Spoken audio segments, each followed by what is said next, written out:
E aí, galera, professora Aina de literatura, tudo bem? Vamos então resolver as questões do Enem 2020, questão número 7 do caderno branco, bora lá.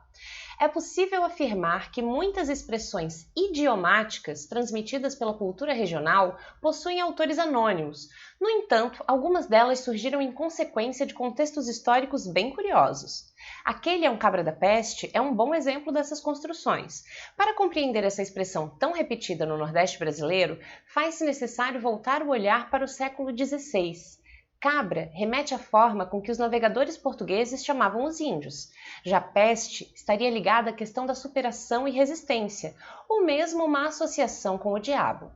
Assim, com o passar dos anos, passou-se a utilizar tal expressão para denominar qualquer indivíduo que se mostre corajoso ou mesmo insolente, já que a expressão pode ter caráter positivo ou negativo. Aliás, quem já não ficou de nhenhenhen por aí? O termo, que normalmente tem significado de conversa interminável, monótona ou resmungo, tem origem no tupi-guarani e nhen significa falar. Bora para o enunciado, então? A leitura do texto permite ao leitor entrar em contato com a. Registros do inventário do português brasileiro. B. Justificativas da variedade linguística do país.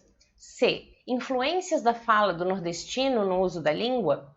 D. Explorações do falar de um grupo social específico. Ou E. Representações da mudança linguística do português. Vamos destrinchar uma por uma aí. Deu bastante rolo no gabarito dessa questão, tá? O INEP deu uma questão, deu um resultado, depois voltou atrás, corrigiu. Então, as duas questões que eles assinalaram como corretas foram a A e a B, e a gente vai destrinchar elas. Mas primeiro, vamos por eliminação, vamos eliminando as outras. Influências da fala do nordestino no uso da língua. Primeiro vamos entender um pouquinho desse texto, né? Ele está falando ali que o que são essas expressões idiomáticas? São expressões que uma pessoa que não é nativa da língua, por exemplo, ela teria um pouco mais de dificuldade de compreender, porque a tradução literal daquilo que está sendo dito não é necessariamente o significado. Então, por exemplo, aquele é um cabra da peste. A gente não necessariamente está falando de uma cabra e nem de nenhuma peste, como, sei lá, peste bubônica. Então, para uma pessoa estrangeira, se tivesse que entender essa expressão, ficaria um pouco confuso, porque precisa estar dentro daquela região ou ter esse conhecimento empírico do que é essa expressão, ou ter já passado por ela algumas vezes, para então entender o significado. Quando a gente está falando de expressões idiomáticas, a gente está falando disso, dessas expressões que elas são muito comuns para um local, mas que talvez para um estrangeiro não seria tão óbvia, né? Então, essa cultura regional, ela é passada até por escritores anônimos e tal, e alguns contextos históricos. Mas ali está falando que é bom a gente pensar na origem dessas construções, né? Então, por exemplo, cabra está falando que vem de como os navegadores chamavam os índios, e já mistura a ideia de peste, que tem uma associação com o diabo. Então, a junção dessas duas coisas traz uma nova expressão. Basicamente é isso que está falando. E está falando de variações da nossa própria língua, né? Tá falando também de onde que veio essas variações, qual a origem dessas variações. Então, basicamente, o texto está dizendo isso.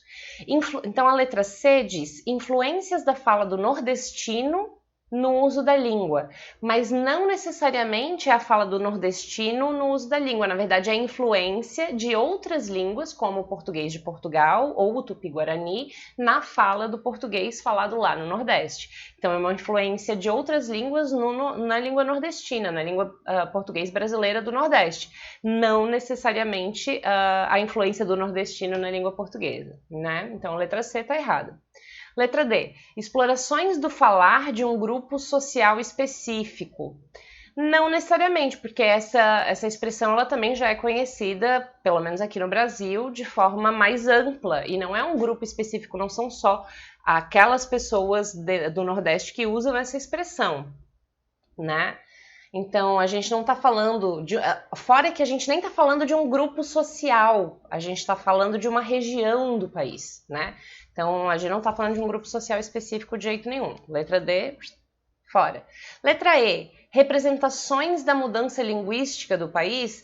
De certa forma, a gente vê um processo de alteração da língua, mas a gente não está trabalhando essa representação, a gente está trabalhando até uma exemplificação, quem sabe, tá dando um exemplo dessa mudança linguística, né? Mas então, a letra A e a letra B, uma diz registros do inventário do português brasileiro. Essa não deixa de ser um registro de expressões que estão dentro do português brasileiro. Mas quando a gente fala do português brasileiro, a gente está falando de um português muito mais amplo do que dessa região do Nordeste, dessas expressões que ele está pedindo na questão. Mas não é só isso. Eu acho que a letra B ela é muito mais coerente no sentido de que realmente está justificando, está mostrando a origem dessa variedade. Opa, aqui as linhas retas não são a minha especialidade com essa canetinha ainda, tá, gente? Estamos treinando a mão. Mas então, essa justificativa da variedade linguística, ela tá ali quando ele fala das origens dessas expressões. Veio de um lado, veio lá dos portugueses, veio dos índios, né? Então, a mistura dessas origens dá as novas expressões, ou a nossa própria língua. Então, eu acho que a letra B é a letra correta, tá? No gabarito oficial, o último, pelo menos, era a letra B também. A letra A não faz tanto sentido para mim, mas por uma questão de que esse registro não está falando de um português brasileiro da língua oficial, da língua padrão, né? Está falando das expressões idiomáticas.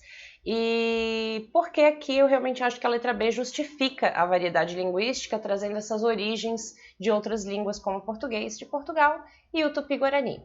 E é isso, gente. Se gostou da explicação, deixa aquele joinha, não deixa de se inscrever no nosso canal e procura a gente também lá no roxinho. É isso aí, valeu!